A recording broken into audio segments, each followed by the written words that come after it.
Medical student Parvez Masoodi साहब, इनका भी शुक्रिया। और साथ में आए यहाँ पे डॉक्टर वसीम इकबाल, इनका भी शुक्रिया। Doctor Shakeel Rahman and doctor Yasir and doctor Kausar Bakar का फिर से एक बार शुक्रिया। और साथ में यहाँ पे भी कहना चाहूँगा कि हमारे चीफ एजुकेशन ऑफिस की जानिब से यहाँ पे आए हैं जो कोऑर्डिनेटर है, चीफ कोऑर्डिनेटर है सीओ ऑफिस के, ये हमेशा इन प्रोग्राम में आगे आगे रहते हैं, इनका ताउन हमारे साथ रहता है, तो इनका भी बहुत बहुत शुक्रिया। तो ये आपको मैं एक बार फिर आपको दोहराना चाहूँगा कि ये प्रोग्राम जो किया है केडेन और वर्बल पोस्ट और इश्तराक जो है इसका जो है वो है एक दो राशिद साहब, आपका जितने भी मेहमान गिरामी यहाँ पे मौजूद हैं, आप सबको मेरा प्यार भरा सलाम, अस्सलाम वालेकुम, गुड आफ्टरनून, सत श्री अकाल। काफ़ी वक्त से मैं यहाँ बैठा हूँ, लेकिन जो आपके सामने स्पीकर होता है ना, उसको मज़ा तब आता है जब पीछे हमारे स्टूडेंट्स जो हैं वो एक्टिव रहे। तो मैं एक बार चाहता हूँ अपनी सुस्ती भगाने के लिए ना जोरदार तालियां पीछे से। बहुत बहुत शुक्रिया। हमारे बारामूला का दस्तूर रहा है, जो हमारे मेहमान आते हैं उन्हें हम पहले मोहब्बतों का एक गुलदस्ता पेश करते हैं, और हमारे साथ हमारे मेहमान भी बैठे। मैं चाहता हूं कि केडन की जो टीम है उनकी तरफ से, जो हमारे इस प्रोग्राम के स्पॉन्सर्स हैं उनकी तरफ से हमारे मेहमानों को जो है सबसे पहले बुके जो है पेश किया जाए। बॉबी सर, हैप्पी सर और बाकी मुनीर साहब जो हैं वो सबसे पहले डॉक्टर परवेज मसूदी जो कि MS हैं GMC बारामूला, उन्हें डॉक्टर वसीम साहब का भी आपका बहुत बहुत शुक्रिया। ये सेंटोरियम से महविश आशिक इनका The phone is not good for them. It's just ruining them. Thank you so much. It's all. कि जितनी मोहब्बत यहाँ है वो शायद ही और कहीं हो। डॉक्टर परवेज मसूदी साहब जो कि मेडिकल सुपरिटेंडेंट हैं GMC बारामूला के, और जब से इन्होंने ओहदा संभाला है तब से हमारा GMC बारामूला जो है वो बहुत ज़्यादा तरक्की जो है। क्योंकि हमें चीज़ों का इस्तेमाल करना नहीं आता। जो चीज़, जो इन्वेंटर होते हैं, जो इजाद करने वाले होते हैं किसी चीज़ का, वो ये सोचकर नहीं बनाता है कि इसका जो असर है वो मैं दुनिया में मनफी असरात फैलाऊं। उसका यही जहन में रहता है कि इस कम्युनिटी को, इसको, दुनिया के इंसानों को इसे इस्तिफादा हासिल कर सके। लेकिन बदनसीब ये है कि हम इस्तिफादा कम और हम उसके मनफी असरात को अपने जिंदगी के वजूद के अंदर ज़्यादा डालते हैं। तो वल असर तमाम इंसान खसारे में है। यूटी मजबूत हो जाए, आप मजबूत हो, सारा कौम मजबूत है। आप सेहतमंद हो, हम सब मजबूत है। तो मैं एक बार फिर शुक्रिया अदा करूंगा, मुबारकबाद करूंगा ऑर्गेनाइजर्स को, जिन्होंने ऐसे प्रोग्राम इनेकाद करने का शुरुआत ही नहीं की, बल्कि इससे पहले भी इन्होंने काफी डिस्ट्रिक्ट एडमिनिस्ट्रेशन से, पुलिस डिपार्टमेंट से ऐसे प्रोग्राम किए हैं जिससे बच्चों को फायदा मिलेगा, हमारी नई पौध को फायदा मिलेगा, और हम भी, एजुकेशन डिपार्टमेंट भी, स्कूल एजुकेशन डिपार्टमेंट इसमें काफी पेश है। इंशाल्लाह डिस्ट्रिक्ट बारामूला लीड करेगा हर जगह के, यहीं से दूसरे डिस्ट्रिक्टों को मैसेज जाएगी। जिस तरह से बारामूला ने इस पर कंट्रोल किया है, इसी तरह बाकी डिस्ट्रिक्ट भी फॉलो करेंगे। आप सबका शुक्रिया। अस्सलाम वालेकुम। लेंगी तब ही एक चेंज नजर आएगी और तभी एक खुशगवार समाज हमें दिखेगा। अदरवाइज वो दिन दूर नहीं है जब, जैसे अभी साहब कह रहे थे कि कयामत। पीछे स्टूडेंट्स तालियां बजाते रहेंगे, जब आपके एप्रिसिएशन सर्टिफिकेट मिलेंगे तो हम लोग भी आपके लिए तालियां बजाएंगे, तो कंजूसी ना करें। डॉक्टर बंदून को के लिए, डॉक्टर वसीम के लिए, ये भी काफी वक्त से हमारे साथ बैठे हैं और बहुत ही काबिल और ज़हीन डॉक्टर हैं।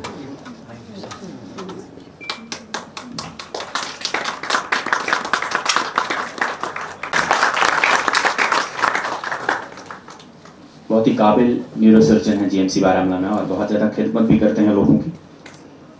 मैं अक्सर बेशतर इन्हें व्हाट्सएप पे मैसेज करता रहता हूँ और ये बड़ा हंस के बोलते हैं, यार मैं व्हाट्सएप पे कैसे चेक करूँ, एक बार प्लीज़ क्लिनिक या हॉस्पिटल विजिट करें। बहुत बहुत शुक्रिया रिप्लाई करने के लिए सर आपका हमेशा। उनके बाद सोची हैं, क्रिकेटर भी हैं, कोई भी एक्टिविटी हो, स्पोर्ट्स की हो, स्पोर्ट्स के बाहर हो, इनको हम दावत देते हैं, ये कभी भी इनकार नहीं करते। पुरजोर तालियों के साथ डॉक्टर काउंसलर बख्शी। तो कहते हैं ना कि जीरो से स्टार्ट करना और रूज पे पहुंचना, तो ये जिंदा मिसाल है आपके सामने। इन्होंने बहुत सारे नेशनल अवार्ड जो है वो लिए हैं। अब मैं अगर नाम गिनता रहूं तो अगले 2 घंटे और लग जाएंगे। बहुत बहुत शुक्रिया काउंसलर साहब आपका। उसके बाद CMO ऑफिस से यहाँ प्रेजेंट है शायद, बैठ रहे हैं। उसके बाद अगला नाम अर्ली टाइम्स, आरिफ नबी, अर्ली टाइम्स। हाल में ही इनकी सिलेक्शन जो है DDTA भी हुई है, काफ़ी काबिल भी हैं और बड़ी जर्नलिस्ट में इनका नाम आता है इसका। उनके बाद JK अपडेट से फैसल, पुरजोर तालियां हो फैसल है।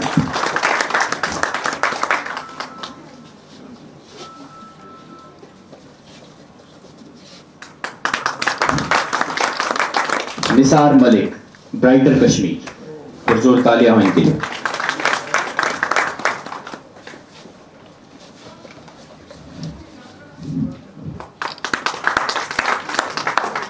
अगला नाम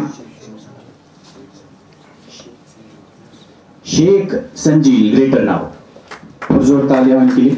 इनका नाम प्रोनाउंस करने में मुझे बड़ी दिक्कत होती है, इसलिए मैंने इनसे कहा था जब इनका नाम होगा तो प्लीज़ मुझे एक बार कान में बता दीजिए, लेकिन इन्होंने सबके सामने बोला तो चलो कोई बात नहीं। उसके बाद बारामूला के लाला याकूब लाल, टाइम्स नाव, पुरजोर तालियां हो याकूब भाई के लिए।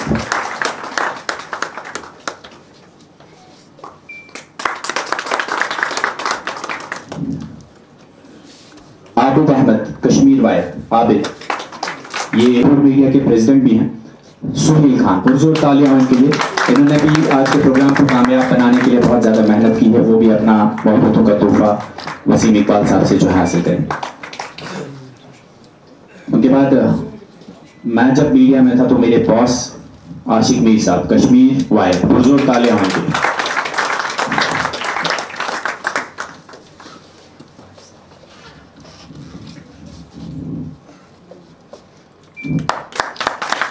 उसके बाद एक ऐसे रिपोर्टर, बारामूला में हर रिपोर्टर ने अपने चैनल्स चेंज किए, चाहे चैनल अरूज पे थे या डिक्लाइन थे, लेकिन इसने अभी तक ना चैनल चेंज किया है और ना अपना नाम चेंज किया है। रिजवान मीर, कश्मीर का, पुरजोर तालियां हो रिजवान।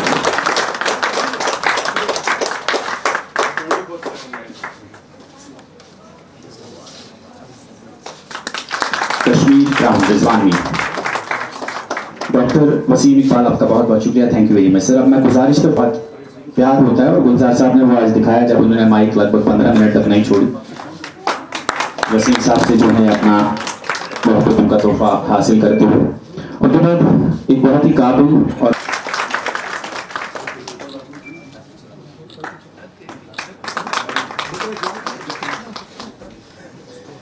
जो कि राजिम साहब डिस्ट्रिक्ट बारामूला के हैं।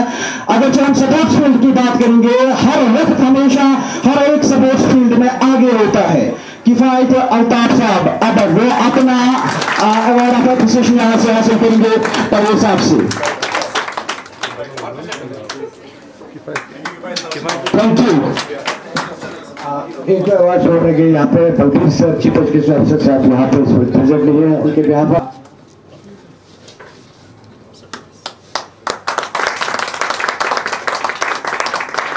उसके बाद अगला नाम बारामूला पब्लिक स्कूल के एक होनहार बच्चे अयान बांडे।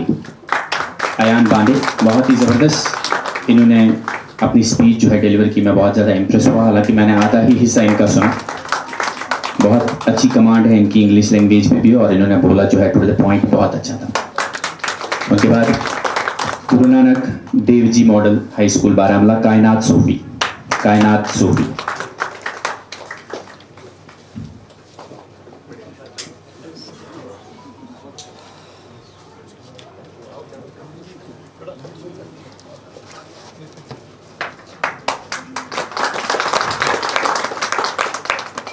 और आखिरी नाम सेंट जोसेफ स्कूल की साफिया, पुरजोर तालियां हो उनके लिए।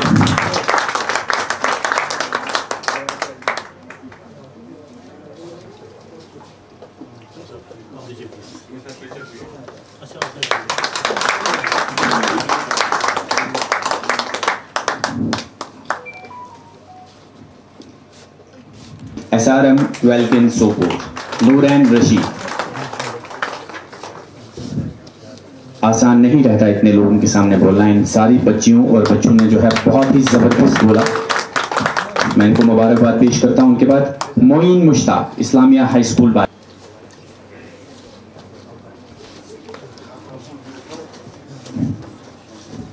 जी, यहाँ पे मैं आपको बताना चाहूँगा कि यहाँ पे वर्दी deputy commissioner Baramulla doctor Syed Sajad का आना था, लेकिन ऋषि की वजह से वो यहाँ पे ना आ पाई। और जैसे कि अभी हमारे पास DSP हेडक्वार्टर साहब भी हमारे सामने मौजूद है, उन्होंने भी कहा कि SSP बारामूला साहब को भी आना था, लेकिन बदकिस्मती से वो भी ऋषि में फंस गए। तो आप मेहमान गिरामी का बहुत बहुत शुक्रिया एक बार फिर, आप लोगों ने आज इस प्रोग्राम को आगे चार चांद लगाए, आपके लिए बहुत बहुत शुक्रिया। वो ठीक नहीं होती हैं। हमारे सोसाइटी में बहुत सारी एडिक्शंस हैं, तो हर फ्रंट पे काम हो रहा है। हम ये नहीं बोलेंगे कि काम नहीं हो रहा है, लेकिन हमने सोचा जो मोबाइल, जो हमारा आज का टॉपिक था मोबाइल फ़ोन एडिक्शन, जो स्टूडेंट्स में ये बहुत बड़ा एडिक्शन है। आप देखिए हम घर में खाना खाते हैं तो मोबाइल एक हाथ में होता है, दूसरे हाथ से निवाला खाते हैं। तो इसीलिए आई थॉट कि this topic needs to be discussed, this issue needs to be resolve. So इसलिए हमने यहाँ पे बहुत सारे जो चाइल्ड साइकोलॉजिस्ट हैं, स्टूडेंट्स हैं, बाकी जो मेडिकल फ्रेटर्निटी से हैं, हमने सबको आज बुलाया था यहाँ पे ताकि इसका एक सोल्यूशन निकाला जाए। So let's hope this message goes out and I am very thankful of media and our resource person. Thank you very much. Students, they should be aware about the consequences of the mobile. उस time पे internet जब शुरू हुआ था, it is way back when I was doing my MBBS only. तो his father was quite disturbed by the son. वो सिर्फ computer पे उस दिन डेस्कटॉप हुआ करते थे, तो डेस्कटॉप फोन कंप्यूटर पे वो यूज़ करता था। तब father suddenly came to his room, तो मतलब मुझे सो दैट इज़ ट्रू, अभी करंटली दैट इज़ ट्रू। तो इसीलिए मेरी आप सबसे गुजारिश है कि रेस्पॉन्सिबली यूज़ करें फ़ोन और आज के इस सेमिनार का भरपूर फ़ायदा उठाएं। Thank you. जितना आप मोबाइल फ़ोन का ज़्यादा इस्तेमाल करोगे उतना ही ज़्यादा आप अपने बॉडी के उस हिस्से को इलेक्ट्रोमैग्नेटिक रेडिएशंस, इलेक्ट्रोमैग्नेटिक वेव्स और नॉन आयोनाइजिंग रेडिएशंस यानी एक किस्म के महलिक जो शॉएं हैं वो दे रहे हो, जो उनको तबाह करता है। आम फहम में अगर हम ये समझें कि ये उनको पकाता है, वो पकाता ही नहीं है, बल्कि ये और भी तरह के वो मुज़िर असरात इंसानी जिस्म पर डालता है जिसका हमें शायद वहम गुमान भी नहीं है। एक इंटरनेशनल एसोसिएशन जो कैंसर पे काम करती है, उन्होंने मोबाइल फ़ोन को एक कार्सिनोजन यानी कैंसर प्रोड्यूसिंग एजेंट का दर्जा दिया है। यानी जो मोबाइल फ़ोन इस्तेमाल करते वक्त जो शुआएं, जो रेज या रेडिएशंस निकलती हैं, ये कैंसर भी पैदा करती हैं डेफिनेटली। और दूसरा इसका जो है, जो भी ऑर्गन हमारे जिस्म का है, चाहे दिमाग हो, चाहे कोई भी ऑर्गन हो, जहाँ भी आप ये मोबाइल फ़ोन रखेंगे, चाहे वो इस्तेमाल में हो या न हो, वो अपनी रेडिएशन से वहाँ उस पर्टिकुलर ऑर्गन को डैमेज करता है। ये मोबाइल फ़ोन, इसके असरात न सिर्फ उस इंसान पर पड़ते हैं जिसके पास ये होता है, बल्कि आने वाले नस्ल पर भी ये अपने असरात जेनेटिक चेंजेस पैदा करने से पैदा करता है। इसलिए वक्त की ज़रूरत है कि मोबाइल फ़ोन का सही और बेहतर इस्तेमाल किया जाए। और दूसरा बड़ा हिस्सा सेहत पे तो इसके असरात हैं, उस पर हम गूगल आप खोल सकते हैं और उसके हेल्थ में जो इफ़ेक्ट्स हैं बहुत ही ख़राब असरात हैं। ये आपकी नींद को डिस्टर्ब करता है, आपके दिल के जो फंक्शंस हैं वो बिजली से चलते हैं उनको डिस्टर्ब करता है, और आपकी बॉडी जो फंक्शन करती है, जो बिलियन सेल्स होते हैं उनकी जो इलेक्ट्रोमैग्नेटिक या इलेक्ट्रोबायोकेमिकल जो चेंजेस होते हैं उनको डिस्टर्ब करता है। ये सारी इनको डिस्टर्ब करता है, इसलिए कम से कम महदूद टाइम तक इसका यूज़ करना चाहिए। दूसरा इसका सिक्योरिटी इशू है जो बच्चों को समझाना चाहिए। अभी मोबाइल फ़ोन पे जो ये इंडस्ट्रीज़ हैं उन्होंने ऐसी चीज़ें डाली होती हैं और इस तरीके से उन्होंने वो प्रेजेंट की होती हैं कि वो बच्चे हमारे उनकी तरफ अट्रैक्ट हो जाते हैं।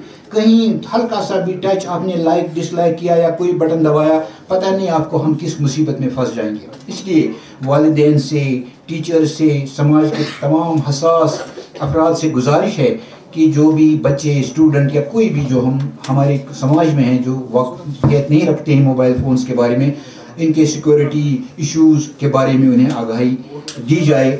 और आप आजकल देखते हैं कि डिजिटल ट्रांसमिशन ऑफ मनी, पैसों का इधर उधर लेन देन होता है, कभी गलत बटन दबाया आपके पैसे हैक होते हैं।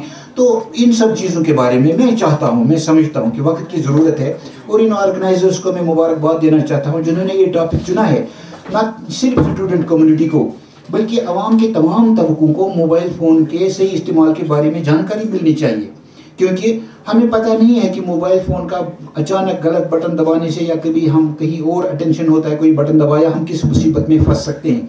इसलिए ज़रूरत है ज़्यादा वक्त आपका न लेते हुए मैं ये चाहता हूँ कि मोबाइल फ़ोन का इस्तेमाल जो है आप ऐसे सेंसिटिव तरीके से करें कि आप ये सोचें कि मैं एक गाड़ी चला रहा हूँ या जहाज़ चला रहा हूँ या एक ऑपरेशन कर रहा हूँ, बल्कि मैं स्टूडेंट्स को ये नसीहत देना चाहता हूँ, एडवाइस करना चाहता हूँ, जब भी आप मोबाइल फ़ोन यूज़ करो आप ऐसा सोचो कि मैं कोई पेचीदा ऑपरेशन परफॉर्म कर रहा हूँ। इसको बड़े हसास तरीके से इस्तेमाल करो, और जो आपके स्कूल में टीचर्स हैं और घर में जो एल्डर्स हैं उनकी निगहदाश्त में मोबाइल फ़ोन का सही इस्तेमाल करो। और इनमें मोबाइल फ़ोन में कुछ ऐसी खराबियां हैं जो जिन्हें मैं फारसी में कहूँगा नागुफ्तबे, यानी बेहतर है कि उनका नाम ही न लिया जाए।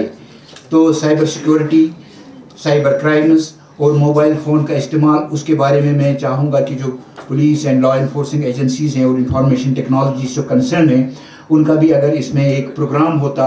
हमारे बेटे हैं यहाँ पे डायनेमिक, मेरे कुलीग अल्ताफ़ साहब, इनसे गुजारिश करूँगा कि थोड़ा सा बच्चों के जहन में साइबर क्राइम्स और साइबर लॉज और जो साइबर साइंटिफिक जो डिटेल्स हैं उन्हें भी इस बारे में इंफॉर्मेशन और जानकारी दी जाए। मैं अपनी बात इख्तिताम पे पहुंचाने से पहले फिर एक बार ऑर्गेनाइजर्स का और आप सबका दिल की इतनी गहराइयों से मुबारकबाद करता हूं, आपका शुक्रिया करता हूं, आपने हमें यहाँ मौका दिया। लेकिन इस प्रोग्राम का फ़ायदा तभी होगा जब हम इन बातों पे यहाँ से निकलते वक्त और निकलने के बाद इन पर अमल करें और practical implementation in the college, उसकी तरफ भी तवज्जो दें कि सोसाइटी में मोबाइल फ़ोन का इस्तेमाल न सिर्फ कॉलेज, स्कूल्स और घरों में, बल्कि यहाँ भी मोबाइल फ़ोन का इस्तेमाल हो, ये सही तरीके से और अंडर अप्रूव्ड प्रोटोकॉल हो। Thank you very much and God bless you.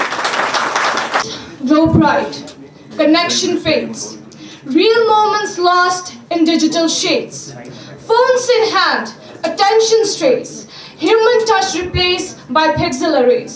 Assalamu alaikum and a very good afternoon to all the respected people present here. My name is Nooran Rashid. I'm in class 11th of School SRM Welkin. And today I stand before you all to address the pervasive influence of mobile phones on student community. Let's start with an example. Every single time you post a photo, let's just say in a matter of like 10 seconds, you get 4 likes. Well, those 4 likes may be small, but it affects your brain in a huge way. Those 10 seconds of your happiness sends a message to your brain saying, I want more. So you post another photo and then another photo just to see how many likes you can get. Now you're spending 5 minutes, each 5 minutes of your day checking to see if someone has liked your photo. Even if that someone is from across the world and you're like, never met them before. Sounds like a pretty big waste of a day, doesn't it? The incessant notification, the never-ending scroll. It's heartbreaking to even witness the subtle erosion of emotional depth replaced by these superficial likes and comments that can never replace the warmth of a shared gaze or the solace of a comforting touch. While the phones are जिन्हें इन mobile फ़ोनों से फ़ायदा मिलता है वो अपनी फ़ायदे को देखते हैं। डॉक्टर परवेज़ मसूदी साहब, doctor Waseem sahab, DSP head quarter Baramulla Altaf sahab, SHO Baramulla Vilayat sahab, head of the department community medicine doctor Majeed साहब,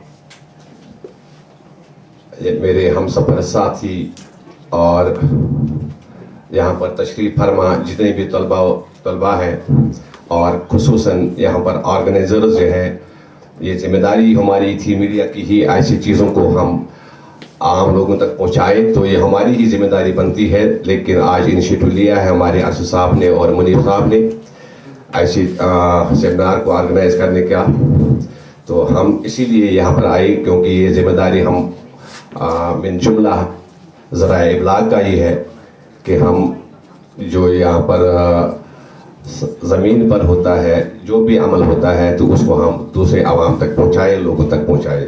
बहरहाल आज का मौजू है, मैं ये कहूँगा कि आज कोई इंसान ये नहीं कह सकता कि मैं बेरोज़गार हूँ। मैं इसलिए कह रहा हूँ क्योंकि एक मज़ाहिर ने कहा है, संपत सारल ने कहा कि आज कोई दुनिया में कोई बंदा ये नहीं कह सकता कि मैं बेकार हूँ, क्योंकि हर हाथ को काम मिला है, वो है मोबाइल। मोबाइल आज हर हाथ में है। मोबाइल के असरात क्या हैं कि अल्लाह ताला ने इंसान को जब इस दुनिया में उतारा तो उसको एक दर्जा दिया है अशरफुल मखलूकात का, और अशरफुल मखलूकात मतलब कि अल्लाह ताला ने उसको सोचने और समझने के लिए और अच्छे और बुरे में तमीज़ करने के लिए, हर चीज़ के लिए रिसर्च करने के लिए, ताकीद करने के लिए उसको अल्लाह ताला ने अक्ल से नवाजा। और दुनिया में अरबों और खरबों जानदार चीज़ें हैं, उन पर इसको सबकत थी इंसान को।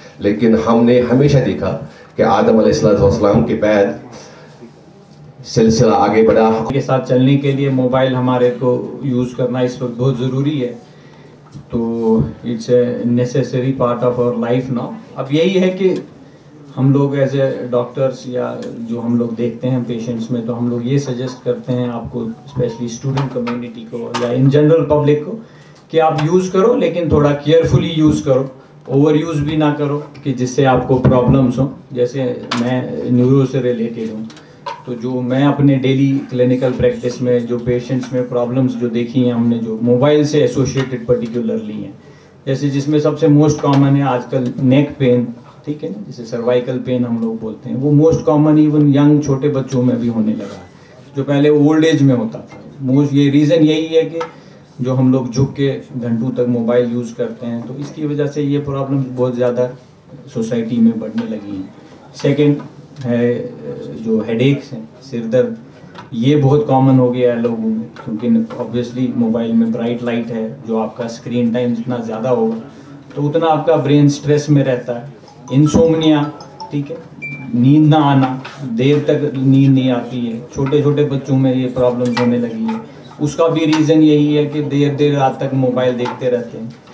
तो इसी तरह बहुत सारे साइड इफ़ेक्ट्स हैं। या आजकल हमने देखा है कि बिल्कुल छोटे 2 साल 3 साल के बच्चों को पेरेंट्स मोबाइल खेलने को देते हैं, उनमें न्यूरोलॉजिकल प्रॉब्लम्स स्टार्ट हो गई हैं, जिनको हम डिलेड कहते हैं, माइलस्टोन, मतलब बोलना बहुत बच्चे लेट स्टार्ट करते हैं इसकी वजह से। सब खेलना, इंटरेक्शन पेरेंट्स के साथ, वो चीज़ों में उनके प्रॉब्लम्स होने लगी हैं। दिन ब दिन ऐसे केसेस बहुत ज़्यादा बढ़ रहे हैं जो पहले नहीं होता था। और ये सारी चीज़ें जो हैं हम इजीली अवॉइड कर सकते हैं अगर हम थोड़ा अपना मोबाइल यूजेज जो है केयरफुली करें, ठीक है, लिमिटेड टाइम के लिए यूज़ करें।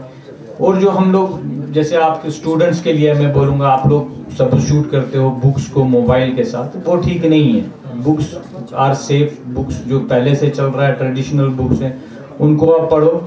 मोबाइल से बुक्स पढ़ना I don't think it's good for you, ठीक है। एंड सेकेंड थिंग, जो ये ऑनलाइन क्लासेस पे रिलाई करते हैं ज़्यादा, you can go more for direct interactive classes, ठीक है, ताकि आपका मोबाइल यूजेज में कम हो सके, ठीक है। I will make it brief, already lot has been said and I think it will be late if I continue speak, so hope to see you next time. Thank you everybody.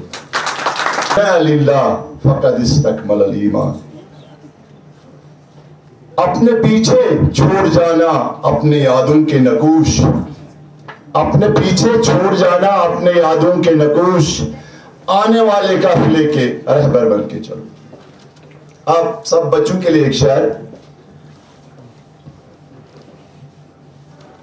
जिंदगी के बाग की खामोश बेकदरी न कर, ये नहीं है वो बाग जो फिर बाहर आए।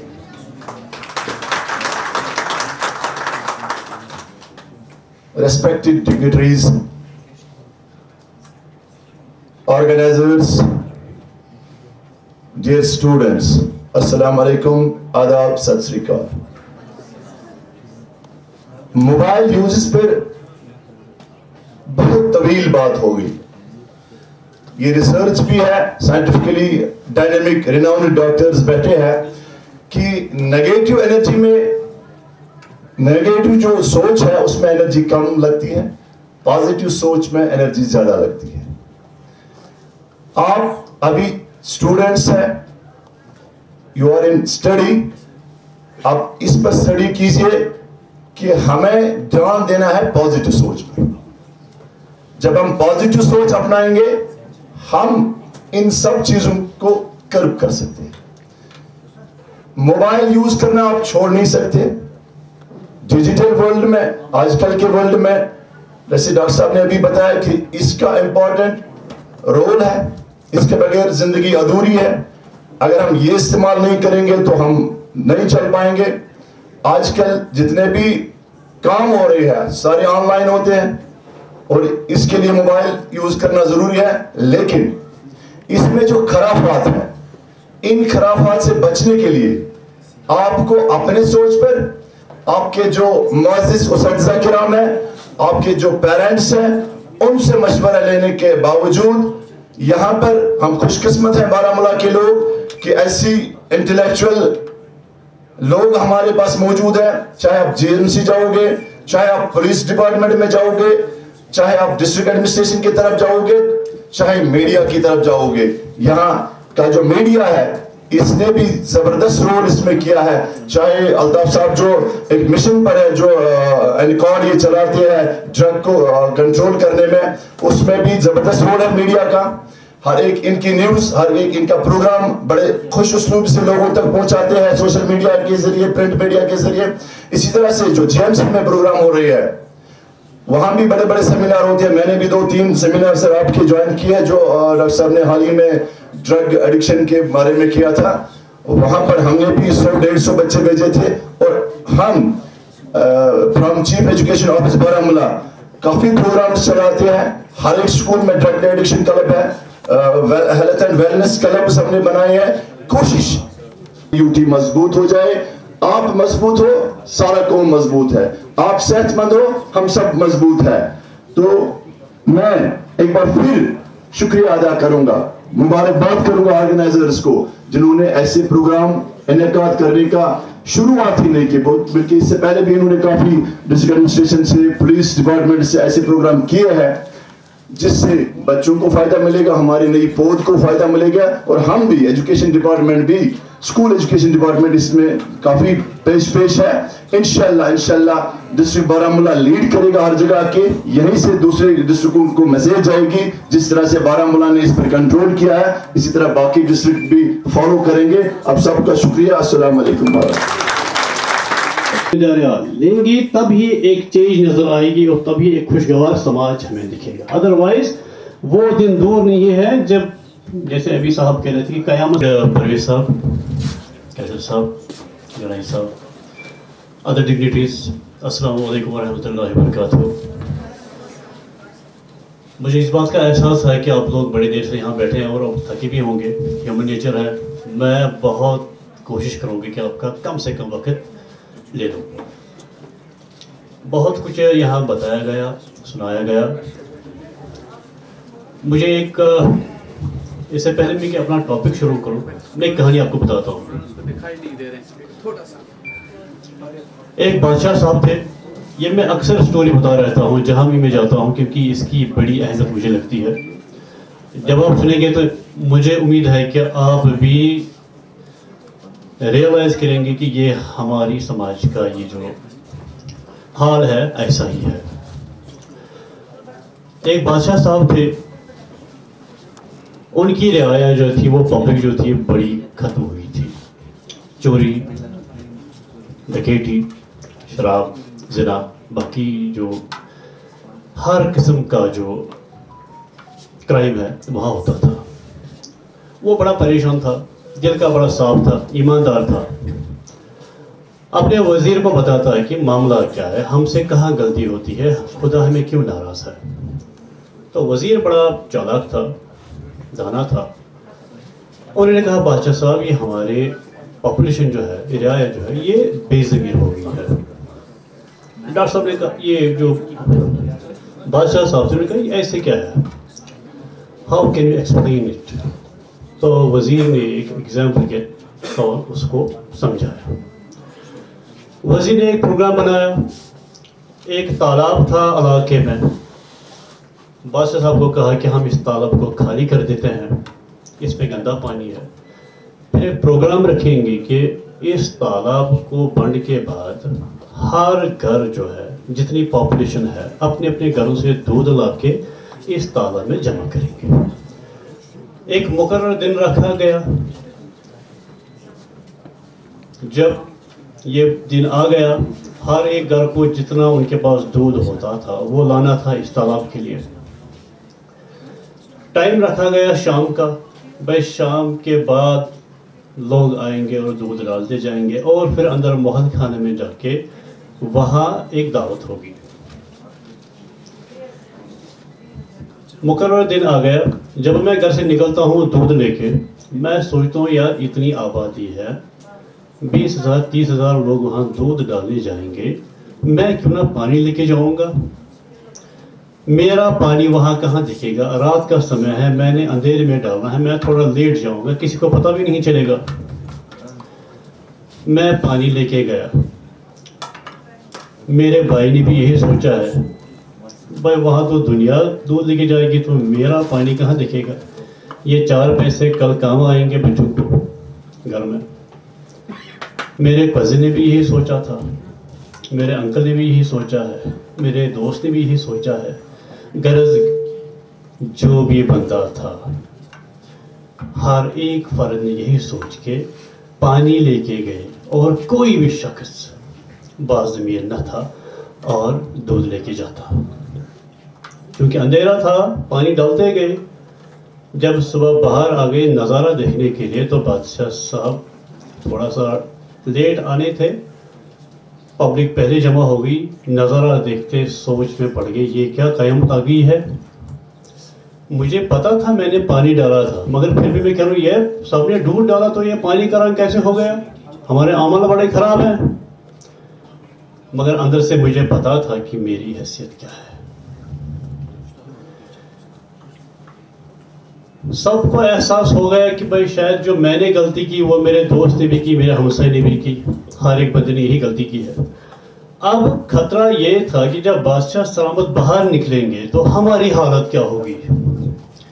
हमने कल लिखा है मैंने 15 लीटर दूध डाले, किसी ने लिखा है मैंने 20 लीटर डाले। अब उसकी उतनी ज़्यादा सज़ा होगी। जब बादशाह सलामत बाहर निकलते हैं तो लोगों के सर नीचे हो गए। बादशाह सलामत ने कहा कि नहीं, मुझे इस तालाब में डुबकियां नहीं मारनी थी, मैंने नहाना नहीं था, मैंने दूध नहीं पीना था, मैंने सिर्फ आपको एहसास दिलाना था कि आप कितने बेज़मीर लोग हैं। यही हर एक इंसान की सोच है। हम दूसरों पे जिम्मेदारी रखते हैं, जो हम तक है वो हम नहीं करते हैं। उनको थोड़ा एहसास हो गया। जब मैं ये एग्जाम्पल अपने इलाके में देखता हूँ, अपने कश्मीर में देखता हूँ, अपने यूटी में देखता हूँ, हर जगह ये हर जगह इम्प्लीमेंट होती है, हर जगह मुझे यही किफ़त नज़र आती है। हमारी सड़कें देखें कितनी गंद पड़ी होती है, कितना कचरा पड़ा होता है, हम साफ नहीं करते हैं। भाई कोई दूसरा आएगा वो साफ करेगा, यार मेरी भी जिम्मेदारी जो है। हमारी नदियां देखें जो आज से 30-40 साल पहले इतना साफ और शफाफ होती थी, पीने का पानी हम वहीं से लेते थे। आजकल अगर उस नदी में किसी का पैर जाता है, किसी का बर्तन जाता है, वो तो 7 बार धोना पड़ता है, उतनी बुरी हालत होती है। हमने किस असासे को ठीक रखा है? ड्रेनेज, बाथरूम का पानी, जहां भी गंदा पानी होता है उसको लास्ट में हम इसी नदी के किनारे डाइवर्ट करते हैं। ये हमारी सोच है। भले ही मेरे पास 10,000, 20,000, 50,000 का मोबाइल है, but unfortunate part is that from evolution point of view, my brain has not been developed that much. I am evolutionary very primitive. No doubt socially I may be very high. I may have good mobile phone, I may have good clothes, a good car, I may be flying in air. But from the development point of view, from the evolution point of view, our brains are still primitive. We are lagging far from the civilized world. उसमें बहुत time लगेगा हमने वहां तक जाने के लिए जहां तक वेस्टर्न कंट्रीज पहुंची है। वहां की सड़कें देखें, वहां के आपके घर देखें, तब हमें रियलाइज होता है हम कितने से, अपने फ्रेंड्स से, अपनी फैमिली से, अपने कलीग से। हमने देखा होगा जब हम छोटे बच्चे थे, बचपन में हम खेला करते थे, लेकिन आजकल के बच्चों को ये अपॉर्चुनिटी नहीं मिलती है, या वो इस अपॉर्चुनिटी को अवेल नहीं करते, क्योंकि वो कनेक्टेड है फ़ोन्स के साथ। वो रियल वर्ल्ड से रील वर्ल्ड में आ जाते हैं। तो बिहेवियर जो बच्चे का होता है वो बिगनिंग से बनता है। जब बच्चा बिल्कुल छोटा होता है उस टाइम से ही उसका बिहेवियर डेवलप होता है। तो जब वो डेवलपमेंटल टाइम में ही रियल वर्ल्ड से डिस्कनेक्टेड रहा तो उसका बिहेवियर नॉर्मल बनना नहीं है। दूसरी चीज़ जो हम देखते हैं मोबाइल एडिक्शन लोगों में, वो है कि वो इंसोम्निया उनमें हो जाता है। इंसोम्निया एक बहुत बड़ी टर्म है, लेकिन अगर ब्रीफली समझाया जाए, उनकी नींद डिस्टर्ब रहती है, वो उस तरीके से नहीं सो पाते हैं कि अगले दिन वो रिफ्रेश रहें, वो अगले दिन भी ड्राउजी होते, अगले दिन भी वो रिफ्रेश नहीं होते। तो एक और उसकी प्रॉब्लम है। तीसरी प्रॉब्लम जो जब आप behaviour abnormalities, insomnia, real world से डिस्कनेक्टेड हो जाते हैं तो आप में साइकेट्रिक प्रॉब्लम्स डेवलप होने के चांसेस हो। एक मोस्ट कॉमन प्रॉब्लम जो मोबाइल यूजर्स में देखी गई वो डिप्रेशन है। पहले तो वो बहुत एक्साइटेड होता है, लेकिन लेटली उसको अपना आप डिस्कनेक्टेड लगता है, वो गुमसुम रहता है, वो डिप्रेशन में चला जाता है। डिप्रेशन बिल्कुल छोटी सी चीज़ से एक बहुत बड़ी चीज़ भी हो सकती है।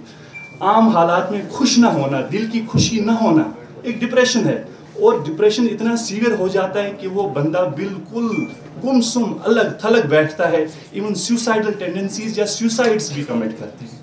तो ये बिहेवियर के चेंज होने से, रियल वर्ल्ड से दूर रहने से, नींद की प्रॉब्लम होने से, ये सभी चीज़ें होती हैं।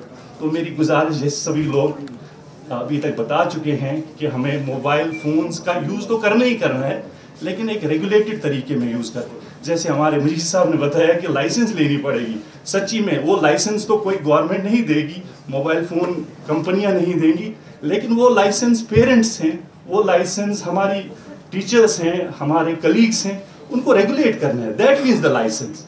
सो आई थैंक यू।